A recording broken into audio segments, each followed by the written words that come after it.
Следващата промяна, която ще внеса, обичайно просфорите в съвремието се месят с бяло брашно. Здравей, котенце! Просфорите се месят с бяло брашно. Аз тук ще добавя малко брашно от лимец. Да го направим по-интересно. Естествено, че всяко брашно, както за всеки хляб, така и за просфората, първо се пресява. Пресяването на брашното подобрява неговите хлебопекарни качества, аерира го, насища го с въздух и отстранява някои евентуално попаднали частици, които не искаме да са в хляба. По-настоящем почти никога няма нещо в брашното, което да е излишно, т.е. някакви едри частици или да попаднат някакви други неща, но пресяването е останало като традиция, която се спазва. Брашното от лимец, не знам дали знаете, лимеца е една от най-старите пшеници и глутена в лимеца е с различна химична структура от глутена в белите хибридни сортове.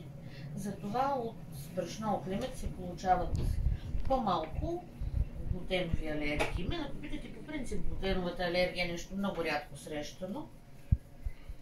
Аз познавам за некраткия си живот само един човек с тежка целиакия, но пък е много модерно да се пазим от глутенова алергия. Около 500 мл вода и около 500 грама брашно ни трябва за нашата цел и едно такова количество, около една чаша вода, кипяща. И сега аз подозирам, че отец Стефан не ми разказа всичко много точно, защото той си бъркаше водата кипящата много продължително, което ме навява мисълта, че с молитви го правеше това нещо. Тук съм сложила нашата част малко мая, на която ще сложим малко захар, за да събудим дрождите. Дрождите, маята не знаете, че това е живо същество. Сакаромицет церевизия, фунги имперфекти раздела. Това са дрожди, едноклетъчни гъби. С тая мая се прави и ракия, и вино. Така, ще сложим малко сол в брашното, но после. Ще сложим маята тук, ще започнем полека да бъркаме, за да става на трохи. Много нестандартен, за мен и странен беше начинът, по който се месва. Дано да успея и аз да го направя така, както трябва.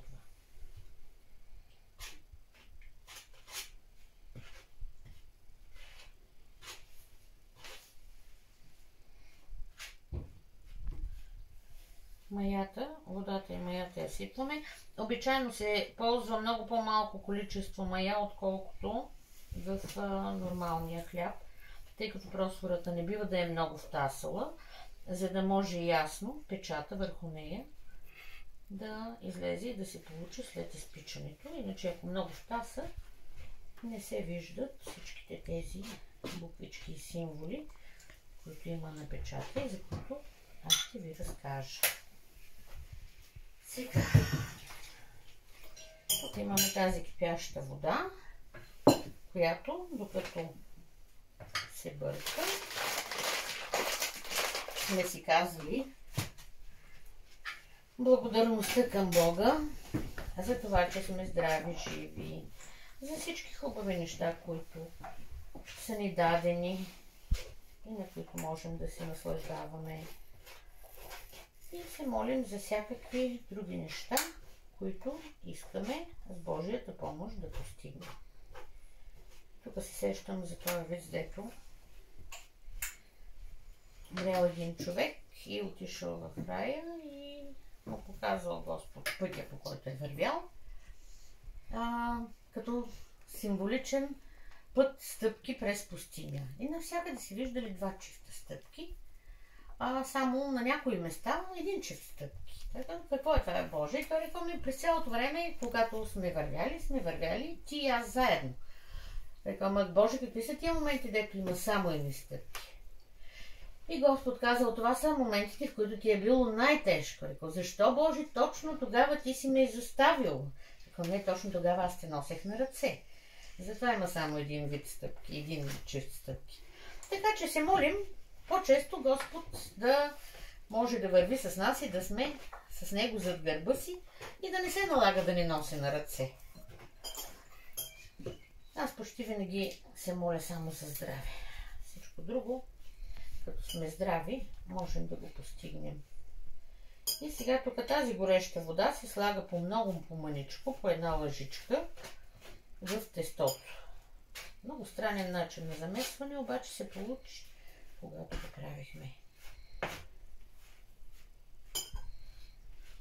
Слагаме докато поеме долу-горе предвиденото количество тесто. И въпреки, че е много гореща водата, аз смятах, че ще унищожи дрождите, обаче хляба ни доста бухна, въпреки кипящата вода. През цялото време на месенето добре е да имаме хубави мисли, защото освен, че това се става един хубав хляб, той има в него, в себе си, много символи.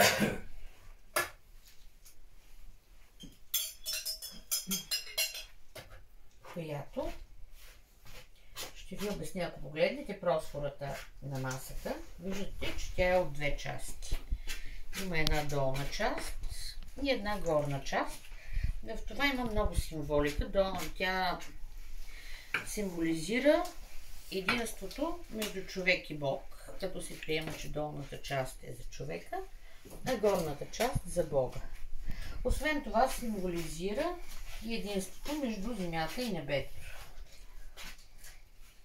Чисто технологично при опарването на брашното с тая гореща вода се получава нещо като парено тесто. И имаме едновременно и тесто с мая от маята, едновременно и парено тесто, което пък обуславя една много голяма трайност. Просфорите са изключително трайни, те се месят веднъж в седмицата или дори веднъж на 2 седмици и без никакво влошаване на качествата си продължават да бъдат, нали, съвсем нормални хлябове, които могат да служат и за хапване, и за богослужение.